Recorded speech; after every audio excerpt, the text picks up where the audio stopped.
Baik, kami dari SGDA 6 akan mempresentasikan student project kami yang berjudul urothelial tumor. Berikut untuk anggota SGD kami. Saya Fanny Cornelia dengan 3 digit terakhir 181. Di sini akan menjelaskan mengenai latar belakang student project kami. Jadi tumor urothelial atau disebut juga karsinoma urothelial merupakan invasi ke membran basal lamina propria atau lebih dalam oleh sel neoplastik yang berasal dari urothelial. Karsinoma urothelial dapat ditemukan pada saluran kemih bagian atas dan bagian bawah. Pada bagian bawah dapat ditemukan pada kandung kemih dan uretra, sedangkan pada bagian atas ditemukan pada pelviocalicial cavities maupun ureter. Kanker yang paling umum ditemukan setelah tumor prostat, paru-paru, dan kolorektal adalah tumor kandung kemih, di mana tumor kandung kemih ini menyumbang 90-95% dari kejadian karsinoma urothelial. Prognosis karsinoma urothelial tergantung dari stadium dan varian histologis. Akan tetapi secara keseluruhan dapat dikatakan prognosis pasien dengan karsinoma urothelial kurang baik, dengan adanya kemungkinan kematian, terutama pada pasien dengan grade karsinoma T2 hingga T4, yaitu yang telah menginvasi otot. Akibat adanya risiko prognosis yang kurang baik dan banyaknya angka kejadian pada pasien karsinoma urothelial, maka informasi mengenai tumor urothelial atau karsinoma urothelial diperlukan untuk dapat mengenali dan merencanakan tindakan terhadap kasus tersebut. Oleh karena itu, akan dilakukan pembahasan lebih lanjut tentang tumor urothelial. Sekian. Baik, selanjutnya perkenalkan saya Arlini dengan 3 digit terakhir 645. Jadi untuk definisinya, karsinoma urothelial sendiri disebut sebagai karsinoma sel transisi, di mana kanker ini dimulai pada sel urothelial yang melapisi bagian dalam kandung kemih dan juga bagian lahir dari saluran kemih, misalnya ginjal yang terhubung ke ureter atau pelvis ginjal, ureter, dan juga uretra. Karsinoma ini juga didefinisikan sebagai invasi membran basal atau lamina propria atau lebih dalam oleh sel neoplastik yang berasal dari urothelial. Invasi ini dikatakan secara mikro dengan kedalaman kurang dari sama dengan 2 mm. Sekian dari saya. Terima kasih. Bisa dilanjutkan. Perkenalkan, saya Niputu Sustaja Safitri dengan NIM 142. Kali ini saya akan menjelaskan mengenai klasifikasi dari urothelial tumor. Jadi dalam membedakan antara tumor papiler non-invasif, flat lesion contohnya karsinoma in situ dan karsinoma invasif, diperlukan staging secara histologis maupun patologis karena keduanya saling berkaitan.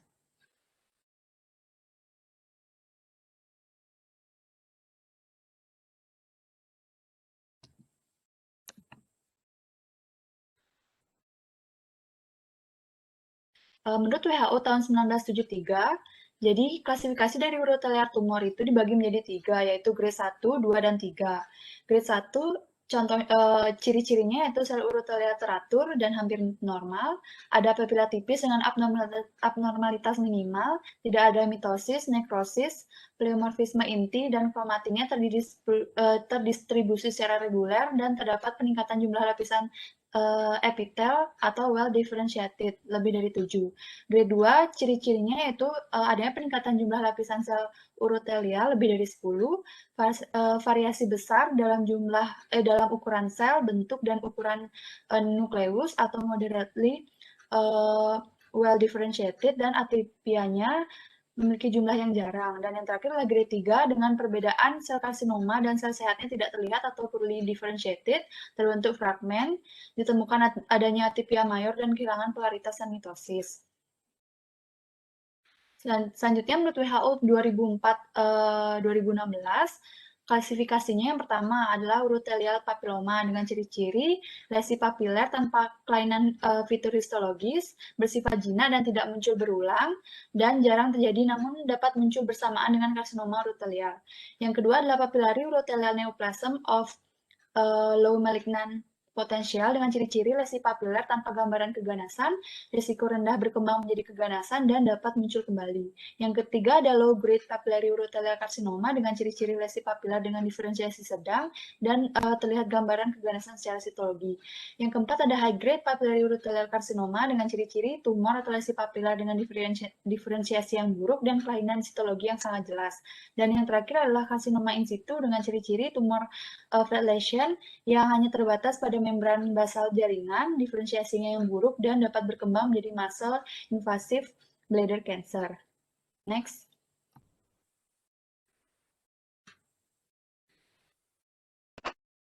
Perkenalkan, saya Andre Yosua dengan NIM terakhir 014. Bagaimana dengan epidemiologi daripada tumor ureterial sendiri? Sebagaimana yang telah dijelaskan pada slide saya sebelumnya, bahwa tumor ureterial sendiri yang merupakan keganasan yang terjadi di sepanjang saluran urinarius. Nah, dari organ-organ yang terlibat daripada traktus ini, tumor ureteritis atau karsinoma ureterial paling banyak ditemukan pada kandung kemih, sedangkan pada bagian atau organ-organ lain hanya sekitar 5% sampai 10% saja. Kemudian berdasarkan data daripada Globocan tahun 2020, insiden kanker kandung kemih dalam hal ini khususnya secara keseluruhan adalah sebesar 573.278 jiwa dengan angka mortalitas yang juga cukup banyak sebanyak 212.536 jiwa. Kemudian jika kita membandingkan insiden daripada kanker kandung kemih terlebih khusus, kanker kandung kemih ternyata lebih banyak ditemukan pada negara-negara yang berada di benua Asia dibandingkan dengan negara-negara yang berada di benua lain, di mana persentasenya sebesar 36,3% dengan angka mortalitas yang juga paling tinggi sebesar 42,6%. Kemudian jika kita tilik berdasarkan daripada jenis kelamin, ternyata tumor ureterial ini lebih banyak ditemukan pada laki-laki dibandingkan dengan perempuan itu sendiri. Next.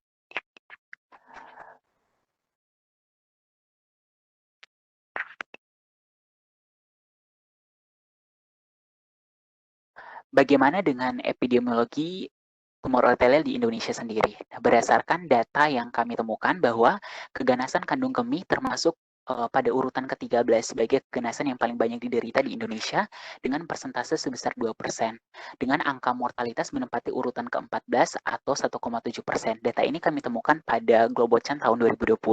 Kemudian jika kita lihat lebih spesifik lagi di rumah sakit yang ada, di mana kami menemukan beberapa penelitian yang terkait dengan tumor ureterial, di mana penelitian yang dilakukan di Rumah Sakit Muhammad Hussein Palembang yang dipublikasikan pada tahun 2014 dengan menghimpun data dari tahun 2009 sampai 2013, ternyata ditemukan tumor ureterial sebanyak 66 kasus dari 29.175 kasus yang diperiksa dalam rentang tahun tersebut dengan persentase yang bisa dibilang cukup kecil sebesar 0,23% saja.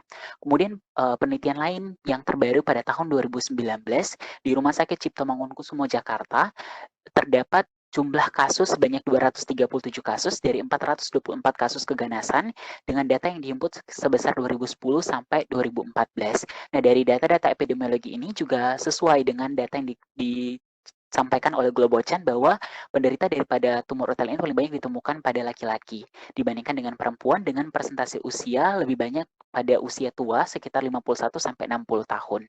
Mungkin sekian dilanjutkan oleh teman saya.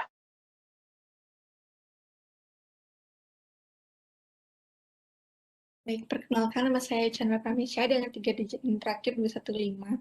Di sini faktor resiko yang dapat mempengaruhi dari tumor ureterial itu sendiri yaitu pertama kebiasaan merokok, yang kedua penggunaan obat-obat seperti varesetin atau siklofosfamid dengan jangka yang panjang, kemudian yang ketiga infeksi yaitu infeksi buli kronis akibat skizostoma hematobium atau juga bisa infeksi karena iritasi kronik akibat penyakit batu. Kemudian yang keempat itu meminum air yang mengandung arsenik. Kemudian yang kelima kita kontak dengan zat kimia seperti aromatik amin. Dan yang terakhir yang keenam ini menurut penelitian masih ada zat-zat lain yang perlu diteliti merupakan faktor risikonya yaitu berupa kopi, alkohol, pemanis siklat, dan sakarin, dan juga trauma fisik terhadap lapisan uropitelia. Selanjutnya.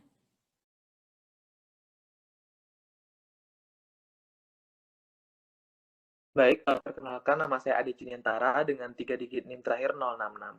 Untuk patofisiologi dari urothelial carcinoma itu sendiri, di mana dipengaruhi oleh faktor molekular, di mana proses molekular berperan penting pada berbagai proses karsinogenesis seperti delesi fragmen kromosom, alterasi epigenetik, mutasi gen, dan alterasi mRNA.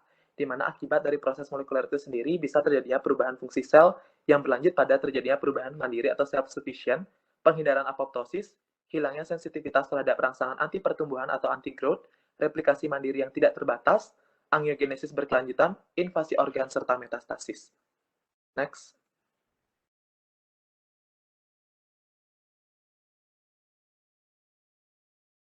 Selanjutnya, perkenalkan saya Dian dengan 3 digit NIM terakhir 249.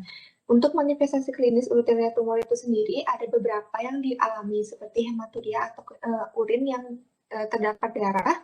Lalu yang kedua ada sering membuang air kecil dari perut bagian bawah serta nyeri pada punggung. Namun sebagian besar pasien umumnya bermanifestasi klinis yaitu hematuria.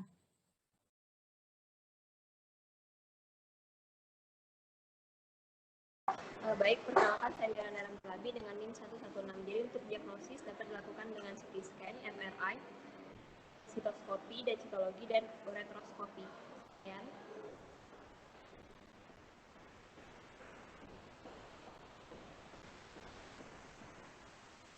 Baik, perkenalkan nama saya Cogo Yuda dengan NIM digit terakhir 205, yaitu suatu tumor ganas sangat bervariasi dan dapat terlihat di sepanjang saluran kemih dari pelvis ginjal hingga ke uretra. Salah satu diagnosis banding dari uretrial tumor yaitu yang pertama yaitu uretrial papilloma, itu kondisinya jinak, terjadi pada dewasa muda bahkan anak-anak, biasanya lesi soliter. Tingkat transformasi kekambuhan rendah, secara khusus merupakan lesi papiler eosofitik dengan batang halus, terkadang stroma edematosa, ditutupi oleh lapisan multilayer dengan ketebalan normal dan sel transisional yang tampak jinak. Selanjutnya yaitu interpreted urothelial papilloma, itu perjalanan klinis jinak, kekambuhan terkait dengan reseksi tidak lengkap. Lesi sedikit meninggi, terutama trigonum kandung kemih pada sitoskopi. Ciri khasnya yaitu urothelial bergelombang kecil dari sel tanpa atipia yang menunjukkan palisading perifer terbenam dalam stroma tanpa inflamasi atau fibrosis dan tanpa invasi di luar submukosa. Selanjutnya ada juga nephrogenik adenoma, yaitu lesi yang dihasilkan dari desquamasi dari sel ginjal tubular menyebar sepanjang saluran kemih di pelvis ginjal ke uretra, berkembang di urothelium yang sebelumnya rusak, misalnya reseksi pasca transuretral, litiasis urin, radang kronis, kateterisasi kantung kemih. Spektrum histologis adenoma nefrogenik luas dengan mikroskitik, kistik papiler, padat dan datar, serta sel bening, monoskitik, dan perubahan fibromikosit. Yang terakhir yaitu florid Von cystistica, dan juga cystistis glandularis, yaitu sering terlihat di sepanjang saluran kemih, di kandung kemih, dan uretra. Menyebabkan masalah diagnostik karena jumlahnya banyak dan menunjukkan pola infiltratif semu ke dalam lamina propria karena menderita transformasi kistik yang menonjol dan juga karena mengembangkan metaplasia musioner kelenjar yang luas. Sekian.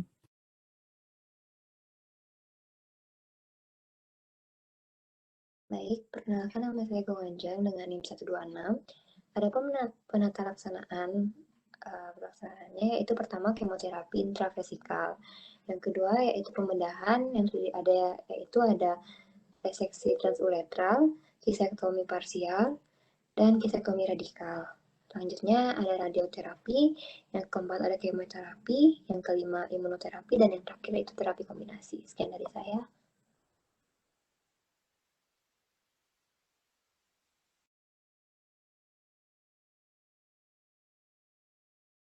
Perkenalkan saya Danira dengan NIM 3 digit terakhir 234. Di sini saya akan menjelaskan prognosis. Pada upper tract urothelial karsinoma itu akan memiliki prognosis yang sangat buruk, terutama yang terjadi di dinding otot. Pada upper tract urothelial karsinoma T2 T3 itu kemungkinan hidup hingga 5 tahun hanya sebesar 50%, namun untuk yang T4 itu juga memiliki kemungkinan hidup 5 tahun hanya 10%. Kalau untuk bladder karsinoma ini memiliki prognosis yang buruk dan juga ini merupakan tipe yang ganas. Sekian, kita lanjutkan.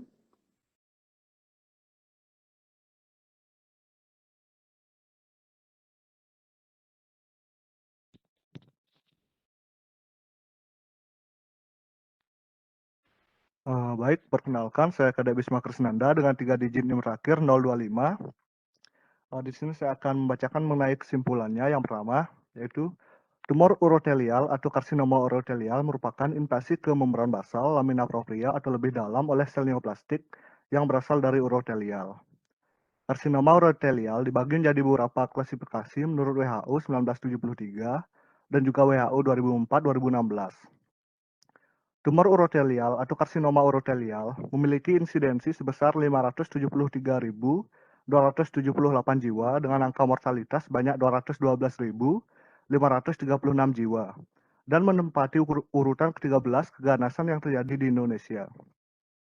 Etiologi dari tumor urotelial atau karsinoma urotelial ini berhubungan dengan beberapa faktor yaitu kebiasaan merokok, penggunaan obat-obatan, infeksi buli kronis, iritasi kronik, dan beberapa faktor lainnya.